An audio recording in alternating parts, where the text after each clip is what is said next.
जितने भी लोग इसमें मुलव्विस हैं उन सबके कोर्ट से रिट पिटिशन निकलवा के सबके नाम भी जाहिर किए जाएंगे और सब लोगों को बताया जाएगा कि कौन कौन लोग हैं, किस तरह से इस धंधे को चला रहे हैं। यार जो लोग पीआईएल डालते हैं उनका क्या इंटरेस्ट है, पब्लिक इंटरेस्ट है भी या नहीं है? जैसे वो लीगल तरीके से कोर्ट में जाके बिल्डिंगों को तोड़वाने का काम कर रहे हैं, उनका भी उनके खिलाफ भी लीगली एक्शन लिए जाएंगे। एलजी साहब की नॉलेज में है कि ये लोग रिट पिटिशन डालते हैं और फिर उसके बाद पैसे लेके विड्रॉ कर लेते हैं।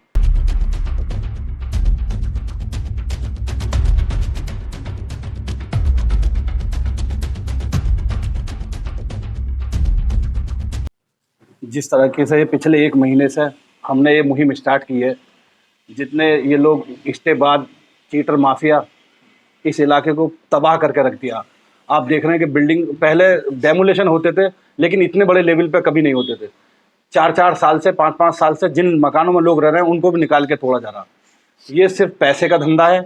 और आप लोगों के सामने जितने भी आपने एक सवाल करा, जितने भी लोग इसमें मुलव्विस हैं उन सबके कोर्ट से रिट पिटिशन निकलवा के सबके नाम भी जाहिर किए जाएंगे और सब लोगों को बताया जाएगा कि कौन कौन लोग हैं, किस तरह से इस धंधे को चला रहे हैं।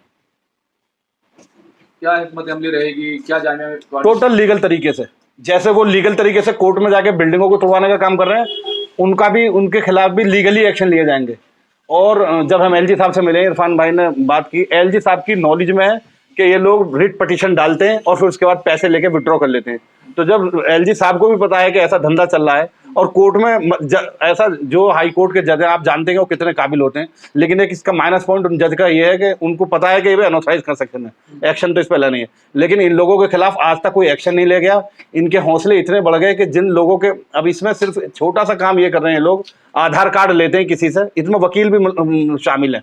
एक आधार कार्ड लिया और रिट पिटिशन लगा दी, आधार कार्ड देके वो चला गया अपना बाहर, दिल्ली से बाहर, और अपने यहाँ केस चल रहा। वकील और जितने उसके माफिया वो लोग तय करते हैं कि कितने पैसे लेने।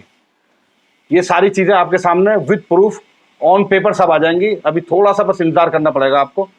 पूरी तरीके से लीगली टीम तैयार हो चुकी है और इस पर एक्शन लिया जाएगा। ये जो तमाम बिल्डर्स हैं इससे मुतासिर होते हैं, जाहिर सी बात है उसका बोझ फिर जो लोग मकान खरीदते हैं उनके ऊपर भी जाता है। तो ये कितना बड़ा रैकेट है, कितने लोग इसमें शामिल हैं इस पूरे इलाके में, कितना बड़ा ये पूरा मामला है? असल में सवाल बिल्डर का नहीं है। बिल्डर तो यहाँ कोई भी नहीं है। आप भी देख रहे हैं कि लोग मकान प्लॉट खरीद के मकान बना के लोगों को मकान बना के दे रहे हैं। बिल्डर तो आप देखो नोएडा में जो 1000 एकड़ 2000 एकड़, ये तो पूरा इलाका भी इतना बड़ा नहीं है। ये तो एक नाम दे दिया कि बिल्डर। आदमी खुद भी मकान बनाएगा, कोई कोलैबोरेशन करके मकान बनवा रहा, कोई किस तरीके से मकान बनवा रहा। इसमें तो हर आदमी साथ है, बिल्डर का ही खाली मसला नहीं है। अगर कोई आदमी 1 मंजिल मकान बना रहा है तो एमसीडी ने उसका भी जीना दुश्वार कर दिया। आप देखें, पूरा सर्वे करके देखें, 1 मंजिल मकान 2 मंजिल मकान किसी को भी एमसीडी छोड़ नहीं रही है। और कोई भी इलेक्टेड नुमाइंदा उनसे ये बात करने के लिए तैयार नहीं है कि भाई आप ऐसा इस तरीके से क्यों तोड़ रहे हैं या इस तरीके से क्यों कर रहे हैं। जब ये अभी काउंसलर के इलेक्शन हुए एमसी कॉर्पोरेशन के, तो ये कहा गया था कि आपकी सरकार दिल्ली में भी और एमसीडी में भी आपकी सरकार, उसके बाद से और दुगना डेमोलेशन शुरू हो गया जब से एमसीडी में आम आदमी पार्टी की सरकार आई। आसिफ साहब, क्या आप मानते हैं कि जो नुमाइंदे हैं यहाँ के वो भी मुलव्विस हैं इस? देखिए, ये तो जब सब चीजें, जब जांच होगी, जब सब चीजों के सामने आ जाएगा, आपको सब पता लग जाएगा कौन कौन मुलव्विस है। अगर कोई आदमी इस मुहिम से पीछे हट रहा तो उसकी नीयत में कुछ जरूर कोई ना कोई, उसकी नीयत पे आपको शक करना है कि भाई वो क्यों नहीं इसमें साथ आ रहे। और अभी जहां तक जिनके सवाल होने का, कुछ लोगों के सबूत हैं कि हाँ शामिल है इसमें, उसका हम आपको बिल्कुल पेपर के साथ और रिकॉर्ड के साथ सबूत देंगे कि ये लोग शामिल है। जैसी बात कर रहे हैं आप, उसमें आपसी इंतशार की भी तो बढ़ने का खर्चा है। किस तरीके का इंतजार? आपसे इंतजार क्या होगा? मैंने ग्रुप पे चल रहे हैं, व्हाट्सएप पे चल रहे हैं, धमकाने की और इस तरह की बात। नहीं, अब धमकी मिलेंगी तो धमकी भी झेलेंगे। जब इतना बड़ा नुकसान झेल रहे हैं तो धमकियों को भी झेलेंगे। वो धमकी देने वाले को इतने बड़े लोग नहीं है कि जो धमकी दे देंगे। आप उनकी अगर असलियत देखोगे तो उनके पीछे कुछ और लोग हैं। वो तो बहुत छोटे छोटे से लोग हैं, वो जानते भी नहीं है कि पीआईएल क्या होती है। मेरा दावा कि 100 अगर पीआईएल डालने वाले तो 99 को पीआईएल का वो भी पता नहीं होगा पीआईएल होती क्या है। उसमें उनके सलाहकार और हैं, संरक्षक और हैं, वकील और हैं, वो सब सेटिंग है, पूरा ड्रामा है जो कर रहे हैं। तो क्या ये पूरी अब रणनीति रहेगी कि जो लोग भी इस एक्सटॉर्शन के इस तरह के काम में मुलव्विस हैं उनके नामों को जाहिर किया जाएगा, उनके खिलाफ केस किए जाएंगे? उनके नाम तो ऑलरेडी जाहिर, जो आदमी कोर्ट में अपना पिटिशन लगा रहा अपने नाम से, उनको तो सिर्फ पब्लिक के सामने लाना ही तो रह गया। बाकी तो उनके नाम तो जाहिर है। जो आदमी कोर्ट में गया अपने नाम से ही तो गया। उनकी रिट पिटिशन आपके सामने ला के रख दी जाएंगे कि ये लोग हैं। अगर किसी का वाकई जाति कोई नुकसान है तो वो बात एक अलग है। अब एक आदमी वहां रहता भी नहीं है, सीलमपुर से कोई एनजीओ काम कर रही है, जाफराबाद से कोई एनजीओ काम कर रही है, उसे ओखला का फिक्र है कि यहाँ अब तू सीलमपुर में इतना दुनिया भर की परेशानी है, वहां का ही देख लो तुम। यहाँ सीलमपुर जाफराबाद की जो एनजीओ और ओखला में जामिया नगर में आकर रेट परसेंट लगा रही है, वो इतनी मतलब ओखला के लिए इतनी मुतफक्किर है कि भाई ओखला साफ सुथरा रहना चाहिए। अभी असेंबली इलेक्शन भी आने वाला है और उसके हिसाब से भी लोग कह रहे हैं कि ये इस चक्कर में भी ये इंतशार को बढ़ाया जा रहा है। देखिए अब ये तो कहने की बात है कि जी इलेक्शन में तो वो भी तो इलेक्शन के टाइम पे ही आके सब चीजें करते हैं। इलेक्शन तो मेन चीज तो इलेक्शन होता है, लेकिन ये तो लोग अब परेशान हो गए हैं पूरी तरीके से। आपने देखा होगा इस पिछले महीने में हजारों बिल्डिंगों का डेमोलिशन हो गया, अब इसका इलेक्शन से क्या ताल्लुक है। ये जो जाफराबाद और दूसरी जगह के एनजीओज हैं, क्या ये ओखला में एक्सटॉर्शंस और वसूली का जो है धंधा चला रही है या रैकेट चला रही है? 101% सिर्फ वसूली का ही धंधा है। और उन एनजीओ का ओखला में क्या मतलब है। एक अभी पिछले दिनों जो क्या नाम है उसका, आमिर राजा, वो माफी मांग के गया। क्यों मांग के गया? उसकी एनजीओ के देखो सैकड़ों केस है उसके ओखला में, उसी के एनजीओ के नाम से।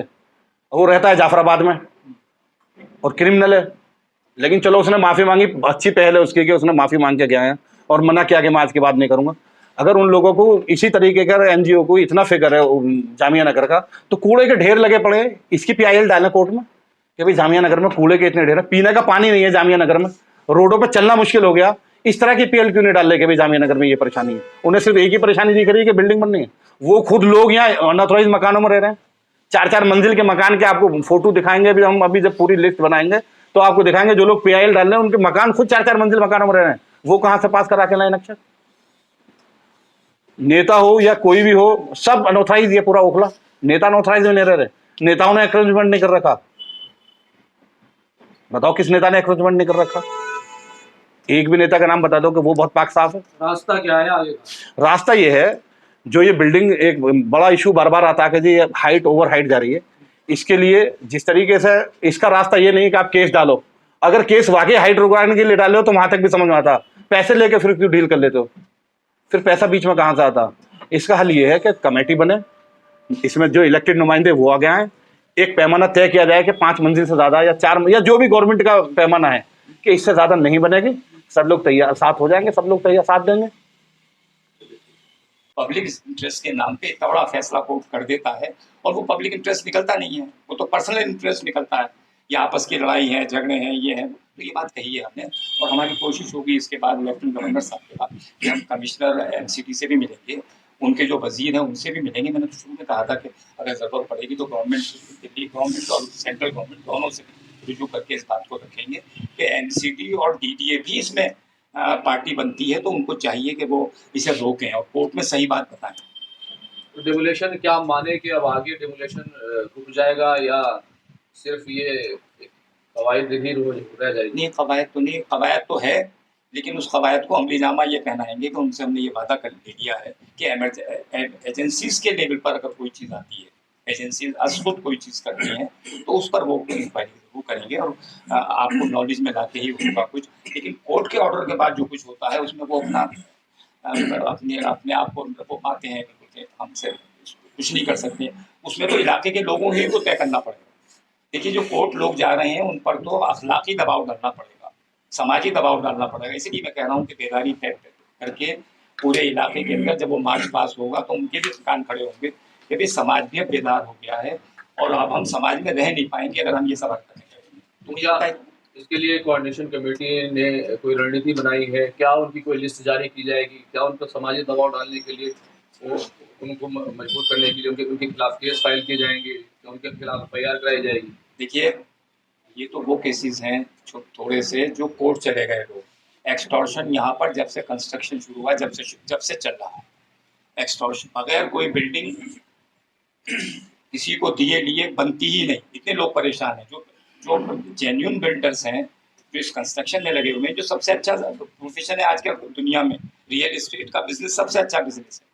उस बिजनेस में अगर गलत लोग आ जाते हैं तो कितनी बड़ी बदनामी हो रही है उस रियल एस्टेट की। जबकि रियल एस्टेट पूरी इकोनॉमी को, दुनिया की इकोनॉमी को चलाती है, देश की इकोनॉमी को चलाती है। तो आप भी हम भी यही कोशिश करें कि हमारी जो इकोनॉमी है जामिया नगर के अंदर वो इकोनॉमी भी साफ़ सुथरी हो, उसमें साफ़ सुथरा लोग आ जाएं। तो ये कोशिश हो रही है। देखिए, एक्सटॉर्शन जो लोग करते हैं वो कर रहे हैं, हर बिल्डिंग में करते हैं। उनका नाम गिनाना, उनकी लिस्ट बनाना बहुत मुश्किल काम है। ये तो वो लोग हैं, चंद लोग जो कोर्ट चले गए तो मालूम हो गया और लोगों ने उसको जाहिर कर दिया और आप हजरात ने और मीडिया के जरिए उनको बेनकाब किया एक तरह से। न जाने कितने लोग हैं, सैकड़ों लोग हैं जो इस काम में लगे हुए हैं। जब हम ये कहते हैं कि ये क्रीम है इस इलाके की, जामिया नगर हिंदुस्तान की मुसलमानों की क्रीम यहाँ रहती है, तो हर तरह की क्रीम है उसमें। जो अपने इलाके में हर तरह के काम में लगे हुए थे वो भी सब यहीं आ गए और उसे बिल्कुल हेवन समझते हैं अपने लिए। तो लिहाजा उसके खिलाफ तो बेदारी हमें इलाके में ही पैदा करनी पड़ेगी। और उनका नाम लेके बिना वजह क्यों हम उन्हें मशहूर करें और उनको लीडर बनाएं।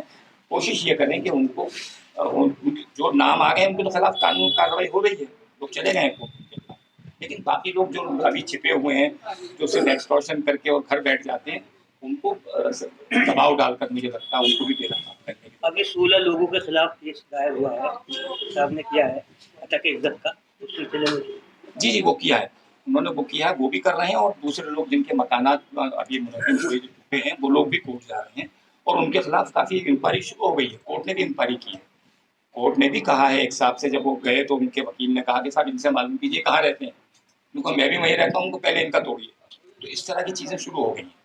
तो मुझे लगता है कि काफ़ी चीज़ें दबाव बनेगा तो आइंदा कुछ इस तरह की चीज़ें नहीं होंगी। अच्छा इस मुहिम